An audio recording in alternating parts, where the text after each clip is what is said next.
Selamat datang kembali. Oke, kali ini kita mau ngobrolin soal strategi nih, tapi bukan sekedar rencana keren di atas kertas gitu ya. Iya, bukan cuma dokumen lah. Lebih dalam, lebih ke DNA-nya sebuah bisnis atau tim gitu. Gimana sih cara kerjanya, cara bikin value. Betul? Nah, sumber kita kali ini dari beberapa panduan Harvard Business Review, HBR, soal strategi dan juga manajemen inisiatif.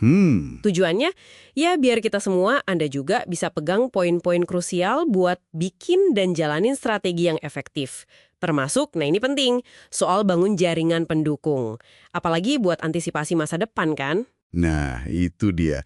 Jaringan ini sering kelewat, padahal penting banget. Kenapa ini relevan buat Anda? Gini, kalau paham strategi, itu bisa bikin pengambilan keputusan Anda lebih tajam. Bisa lihat gambaran besarnya gitu. Dan ujung-ujungnya, kontribusi Anda jadi lebih oke di level manapun Anda sekarang. Sip, oke. Mungkin kita mulai dari sini dulu ya. Strategi itu apa sih sebenarnya? Sering banget loh ini ketukar sama tujuan. Oh iya, kayak gimana tuh contohnya? Misalnya, target pokoknya tahun ini omset naik sekian M gitu. Atau cuma daftar kerjaan aja. To-do list gitu ya? Ya, dan kata sumber kita nih HBR, kebingungan ini tuh nyata banget, bahkan sampai level pimpinan puncak, C-suite gitu. Wow, oke. Jadi kalau bukan target, bukan to-do list, inti strategi itu apa dong? Intinya itu soal pilihan, pilihan yang fundamental. Ada dua pertanyaan kunci. Apa tuh? Pertama, di mana kita mau bersaing? Maksudnya, pasar mana, pelanggan siapa, kebutuhan apa yang mau kita garap? Oke, where to play. Tepat. Kedua, gimana caranya kita menang di situ? Apa nih yang bikin kita beda, bikin kita unggul? How to win? How to win. Jadi ini bukan cuma soal komitmen jangka panjang atau pendek, tapi lebih ke sumber nilai yang kita ciptakan dan dasar kita buat kompetisi. Itu intinya. Menarik, menarik. Jadi soal pilihan sadar ya, bukan sekedar nebak-nebak masa depan gitu. Betul banget. Bukan ramalan. Terus cara bikinnya gimana? Apa ada satu cara baku, satu resep gitu? Nah, itu dia. Nggak ada satu resep paten. Gayanya bisa macem-macem. Tergantung kondisi. Seberapa gampang sih lingkungan bisnis kita ditebak? Terus, seberapa besar kekuatan kita buat ngebentuk lingkungan itu? Oh, jadi tergantung konteks ya? Iya. Ada gaya klasik. Ini yang analisis mendalam, rencana detail. Cocok buat industri yang stabil, katakanlah kayak perusahaan minyak itu. Oke. Terus ada gaya adaptif. Nah, ini buat lingkungan yang berubah cepet banget. Kayak software internet gitu. Kuncinya eksperimen, fleksibel. Kayak startup gitu mungkin ya? Bisa jadi, bisa jadi. Bayangin aja bedanya ngerencanain rute kapal tanker gede sama ngemudiin speedboat di ombak. Beda kan pendekatannya? Jelas beda banget. Ada juga gaya visioner. Ini yang berani ciptain masa depan sendiri. Atau pembentuk, yang fokus bangun ekosistem bareng mitra. Cara ambil keputusannya juga beragam. Ada yang top-down banget, ada yang kolaboratif. Oke, jadi banyak gaya ya? Nah, ini nih, strategi udah keren dirumusin, tapi kan sering macet pas dijalanin. Eksekusinya, Iya. eksekusi. Gimana biar jalan lancar? Komunikasi pasti penting kan? Tapi kok rasanya sering udah dikomunikasikan pun tetap aja nggak jalan. Apa yang kurang ya? Komunikasi itu vital banget. Biar semua paham arahnya kemana, kenapanya apa, itu dasar. Tapi eksekusi itu lebih dari sekedar ngomong atau presentasi bagus. Sumber kita, HBR, nyaranin gini, lihat strategi itu kayak hipotesis. Hipotesis maksudnya kayak dugaan awal gitu? Iya, kayak dugaan awal yang perlu kita uji terus di lapangan, belajar dari hasilnya, terus disesuaikan lagi. Jangan kaku sama rencana awal atau metrik doang. Apalagi kalau kondisi di luar sana berubah kan? Bener juga. Harus adaptif ya? Betul. Dan eksekusi yang bagus itu juga berarti kita harus siap bangun kemampuan baru. Kapabilitas yang emang dibutuhin tim atau organisasi buat menang. Bukan cuma jalanin rencana. Oke, jadi belajar sambil jalan, adaptasi, bangun kapabilitas baru. Ini kedengarannya butuh wawasan luas ya, biar nggak kayak katak dalam tempurung.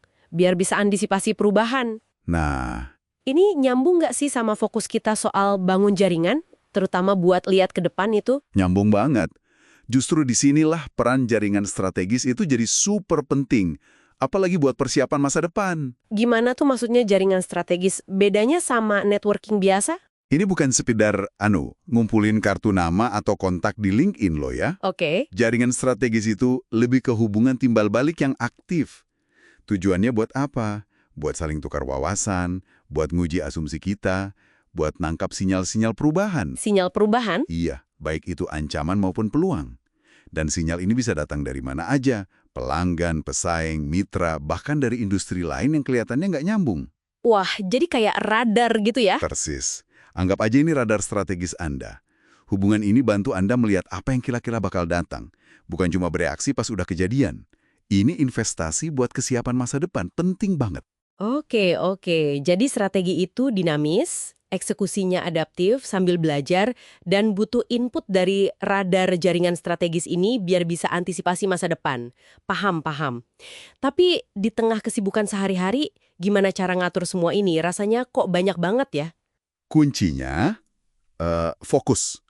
Fokus ke prioritas strategis yang emang ngasih dampak paling gede ke tujuan utama Anda. Milih prioritas ya? Iya. Dan yang nggak kalah penting, ini sering susah nih. Kita harus berani stop. Berani lepasin aktivitas, proyek, atau bahkan kebiasaan lama yang udah nggak relevan.